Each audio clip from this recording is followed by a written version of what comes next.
Mm. Well, and when you found that out, did that make a big difference to you in your view of what had happened? Yeah, I never felt really good about it, even after the situation. Guys were just like, man, it's, you got some, you got a piece. I never felt good about it. Here was this guy that was, old enough to be my father. Here I had to slam him face first into the ground. So I really trying to think much about it. And when I found that out, and I felt really bad. And just watching the guy over time, and he just never caused a problem. He didn't do anything. He just didn't understand, and he thought something was gonna happen that didn't. But once I found out, I felt really bad about it. The whole situation could have been involved. If could have been, not even there. If we would have had better. Now I look back at it, if we had better interpreters and whatnot, the whole situation could have been, it wouldn't even been there. Mm-hmm. Well, did you ever, come forward to your officers and tell them you'd done something wrong or anything like that? It was open in the campus right there. Everybody knew what had happened.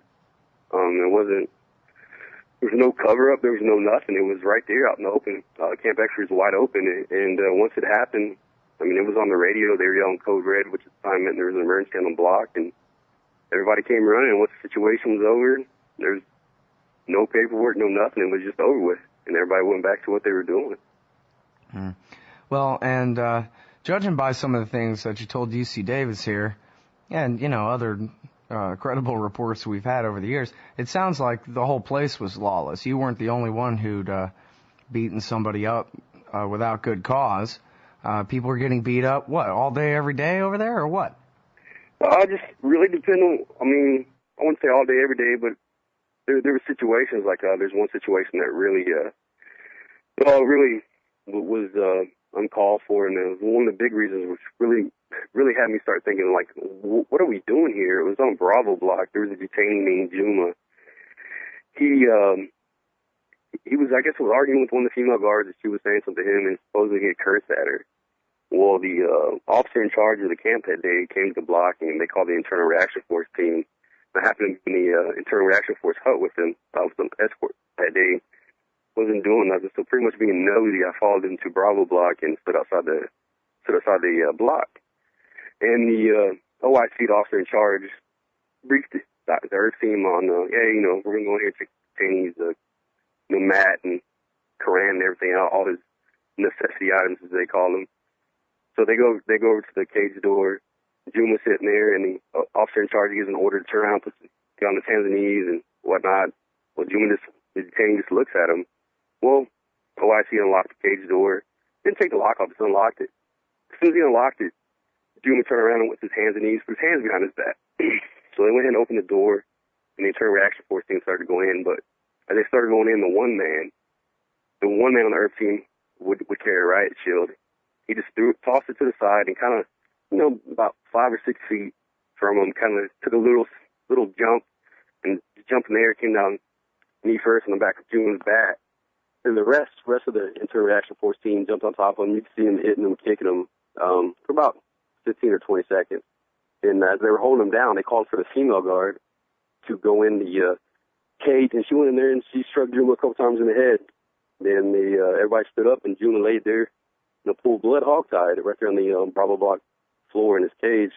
And then the medics came and got him and took him to the Navy hospital there in Guantanamo, and he came back a couple of days later, all stitched up with a broken nose. But it was a situation that was just really uncalled for. There was no reason for the whole situation to go that way. Mm-hmm.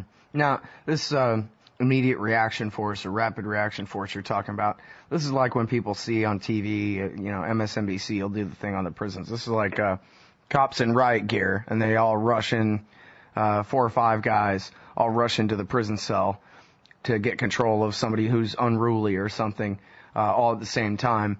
I wonder, what were the circumstances?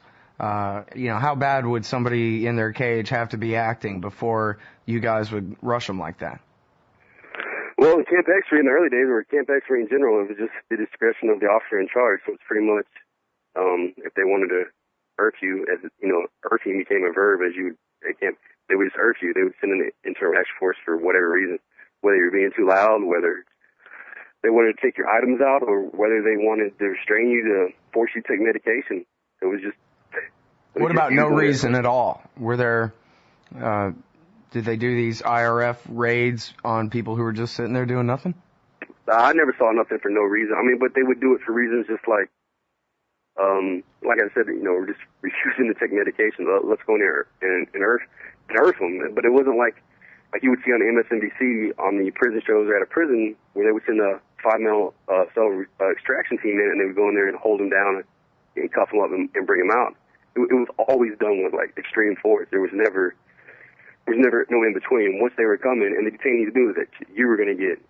I mean, you were going to feel some pain. So. Well, what does that mean exactly, extreme force? We're talking about how many men going in there, and then what is it that they do to these guys?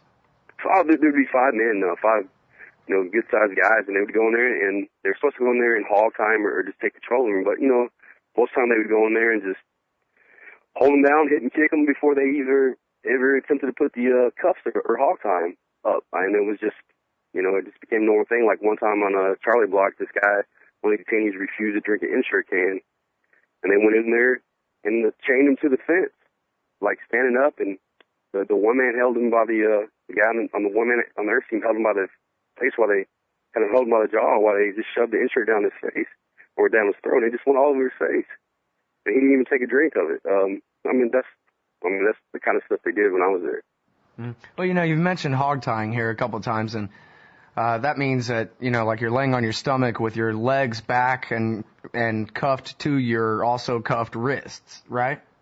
Yeah, correct. So I wonder about other stress positions. Were people shackled into other, for example, how long would somebody be hog-tied? And it's the kind of thing where if they tie too tight, your spine snaps, right? So it can't be comfortable even if it's not quite that tight. How long would somebody be hog-tied like that?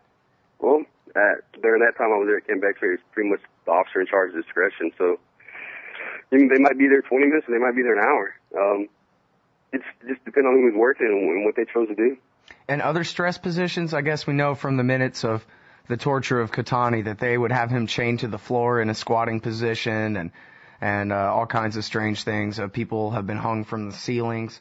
What about at Guantanamo? Oh, I don't know. I never saw any of the... Well, now, most of that's during interrogation, but what about any other, shackling or people, forced to crouch over for a long time or that kind of thing? No, I never did see none on the blog. All right, now, what about Camp No? I'm sure you saw the other Scott Horton's article in Harper's Magazine about the suspected murder of 3 men in June of 2006. Do you know anything about this Camp No? Was it there when you were there? Not that I know of. The last month and a half I was there, we actually took detainees over to Camp Delta. Camp Delta, where the first part of it had just finished being built. But at the time, I didn't know any other camp at all. So I don't know. I had no knowledge of it if it was there at the time I was there. So the camp that you were stationed at isn't even the same camp that the witnesses in that story were stationed at. They're talking about a road away from their camp that you go this way and then take a left and it leads to the secret base. You weren't even anywhere near that.